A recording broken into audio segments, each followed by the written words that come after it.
everybody? Welcome back to The Buzz with KDB. We're wondering where Katie is at. Katie was filming another show today with another podcast, but it's me today. Here with Mr. Giovannie Yanez of Giovannie the Hired Guns. Fucking killed it out here at Tech City with the High Horse Saloon tonight. Was one of the best shows I've ever seen. I've seen him a couple years ago, but the energy just gets better and better. I don't know how he does it, but the fucking energy in the room is rocking, bro. Thank you so much, bro. And it's a release night for y'all. When we were recording this is AB2 just came out. Yes. And how exciting for you is that to be at a release for a little bit? Man, it's super cool because this last album that we did, bro, it was a great album. Like, don't get me wrong. Like, I'm glad we did the album. Yeah. It was super cool, but I was possessed by like drugs and shit like that. Like, that wasn't necessarily Gio, right? But I feel like every band needs to experiment and go through something like that, bro. To really reflect on it. And I was looking at it and I was like, man, this is gonna be bad, right? Yeah. But it's like, bro, I have the rest of my life to write albums. Thank God. To, go on tour, to do all these things, bro, right? To where it's like, when I got out of rehab or whatever, bro, it felt weird. I didn't want to release the album. I didn't want to release that album because I didn't feel like it was us. Yeah. And especially getting out of rehab after doing what I did, and I was like, well, bro, I have to. Yeah. Because what if somebody out there is feeling exactly how I'm feeling? And it would be so selfish of me, bro, to not release this album because I was going through it. Yeah. So people out there, my fans, that follow me, that are true fans or whatever, and fans that maybe have made because of the album, they feel the same way and know that they're not alone. Yeah. So, yeah, man, I'm super excited for this whole release now, bro. Yeah. The future. Is it coming alive again, of the album? Yes, man. Like, whenever I came back, like, I took a grasp of, I told my management, I sat them down and I was like, hey, this is what we're gonna do. Yeah. Like, Gio is present now. Yeah. Like, this is what I want to do. And ever since I said that, this is what I want to do, they've been making it happen, bro. Awesome, bro. Awesome. So it's been amazing, man, and I'm super excited. I Hate Me Too just broke. But I'm on Ayala's record that we had on first day release. Yeah, so that was sick. It's exciting. It's really exciting. So awesome. Yeah. Well, I'm really excited for y'all. Y'all got a good thing going. I feel like seeing y'all before you went through all that, and now after, I really like the energy that y'all still carry. Thank you. The camaraderie between everybody was really fucking cool. Thank you so much. And then he's fine. He's chilling, bro. He's chilling. He's about to play some shit on the turtle box. Oh, hell yeah. But the next question I want to get to is the Texas. Like, how would you describe your genre? It's a very vast variety. I want to ask how you would describe it. I know people think genre, but man, I think our music is just fun. Fun? It's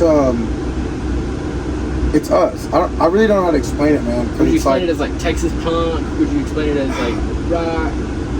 It's everything, really. Yeah. Because it's like we have people that just like my cousin. He straight up just listens to metal music. Yeah. Or Dwight Yoakam, which is he goes from metal to Dwight Yoakam. Like, that's his jam. Yeah. And then we have like myself. Like, I love every single ounce of any kind of music, from classical to EDM to jazz, everything, bro. Like, I absolutely love everything. Like, I don't know what it does to my brain. Like, it's just the musical process. Yes, bro. Like, I love to hear how they think. I'm like, Do you watch podcasts on Musical Mind? No, I don't, man. And another thing on that is, I try to focus so much on what we're doing. Yeah. And never any never anything bad or never any hate or anything to that towards anybody, but it's like, I know they're doing good, but it's like, how can we better ourselses by, fuck, I'll jam our music, cool. Yeah, how can we be better, whatever it is. Yeah, I think also what y'all started back, y'all started 8 years ago now. Yeah. And I think there's been a Texas punk resurgence, I think, in like the Dallas suburbs and everything.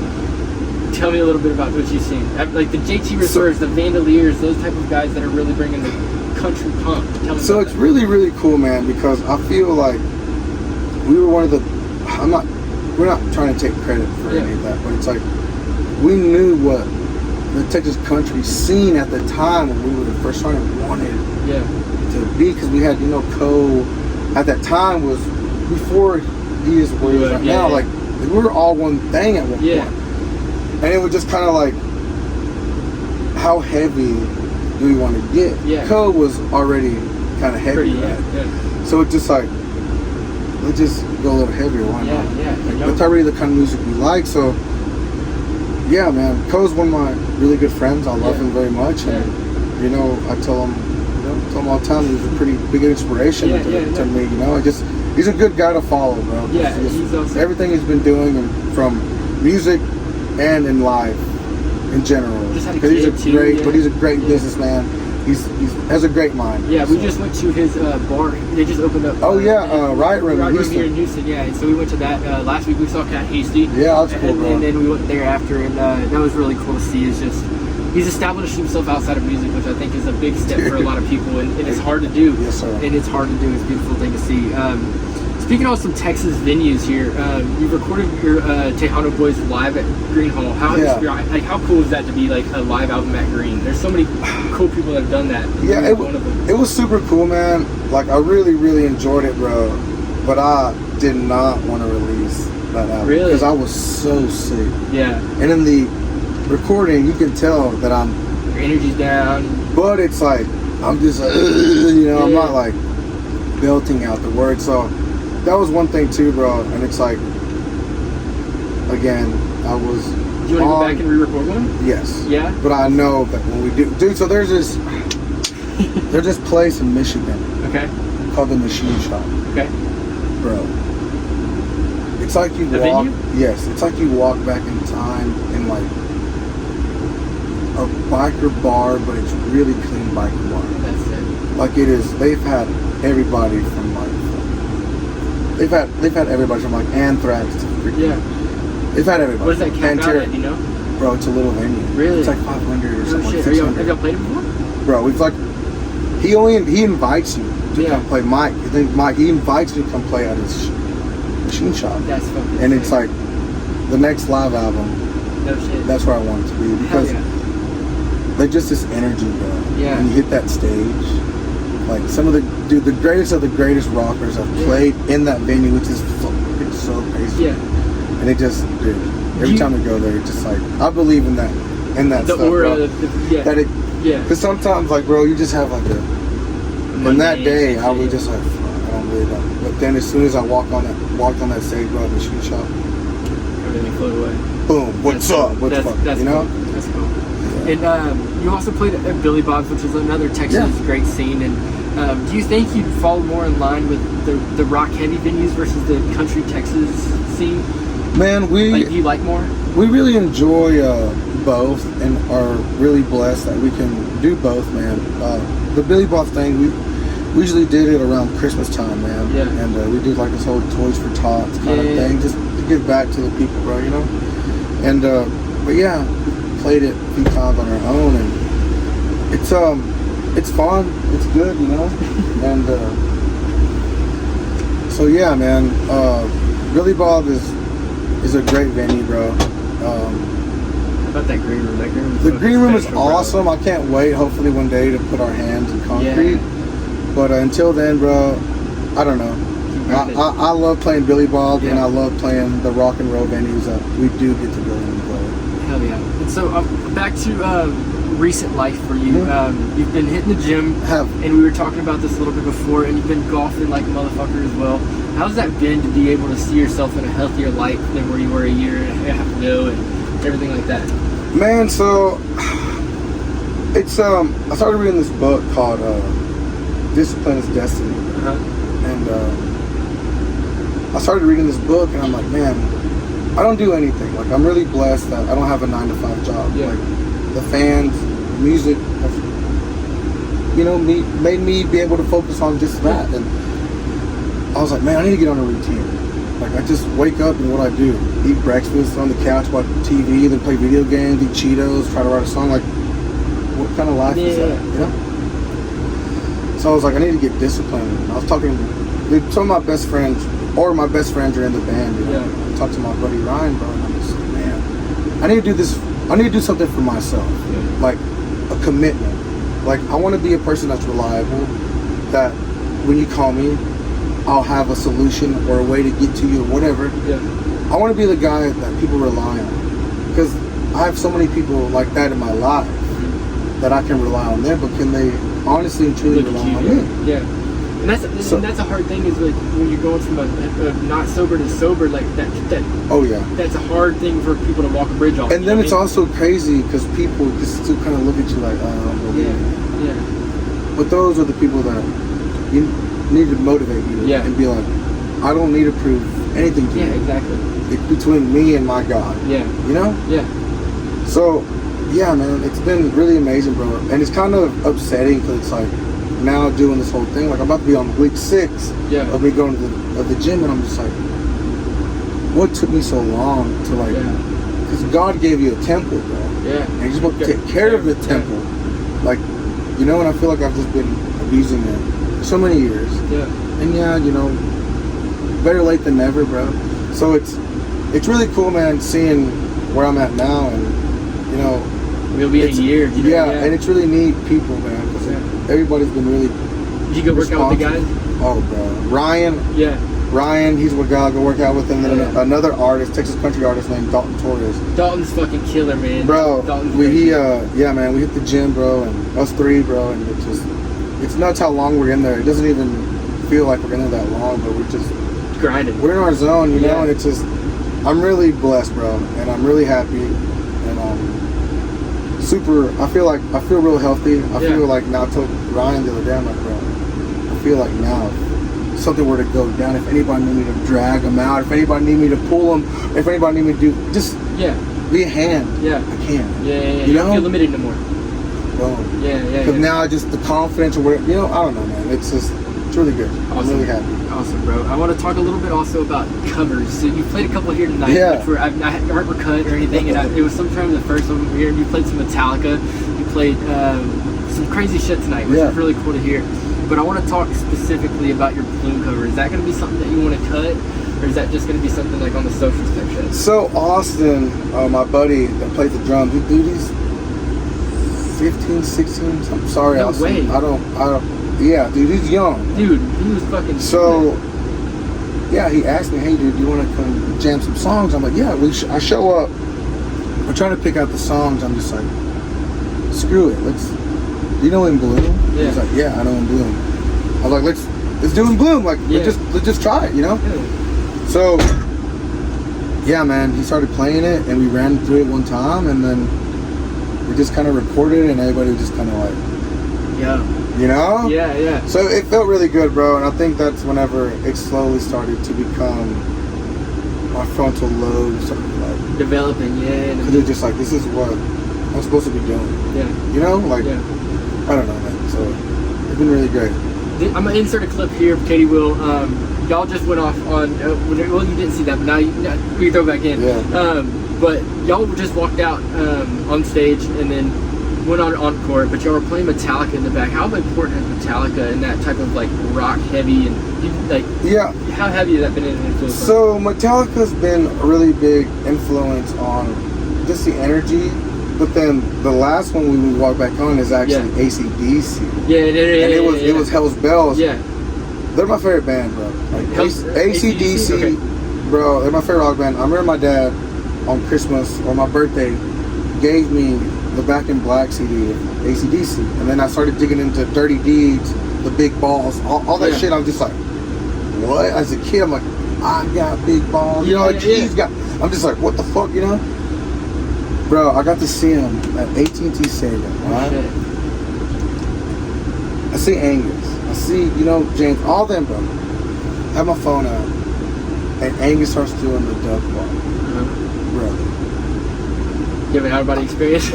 I did, bro, but the tears. I'm a fucking big ass crybaby. I don't get it, you know? That's valid, yeah.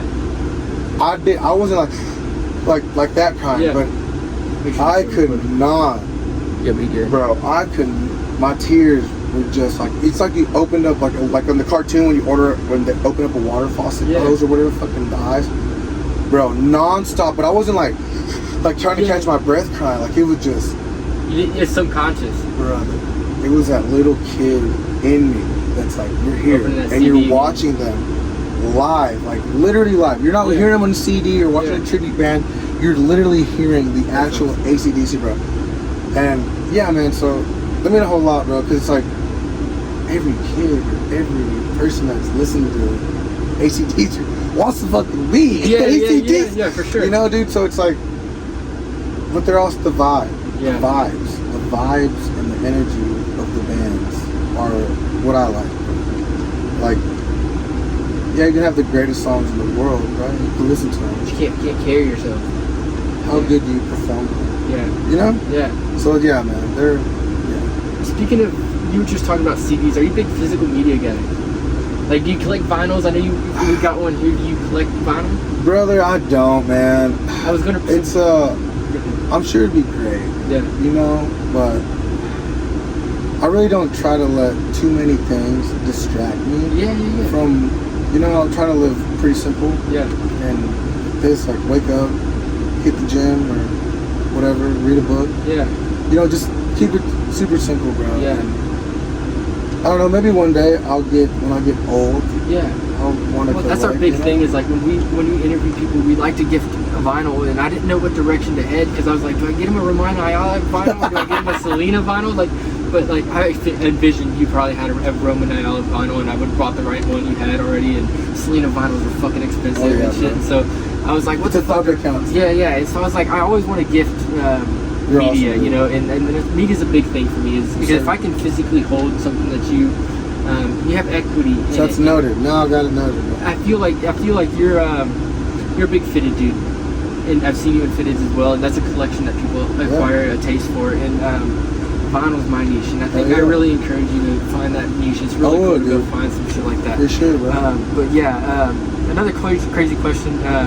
Music videos. Where do you get the inspiration for some of those, bro? I've seen some cool shit y'all do. Dude, so man, it just sitting around, or me and my manager would get on the phone, or we meet up, and we literally a lot of doobie. Yeah.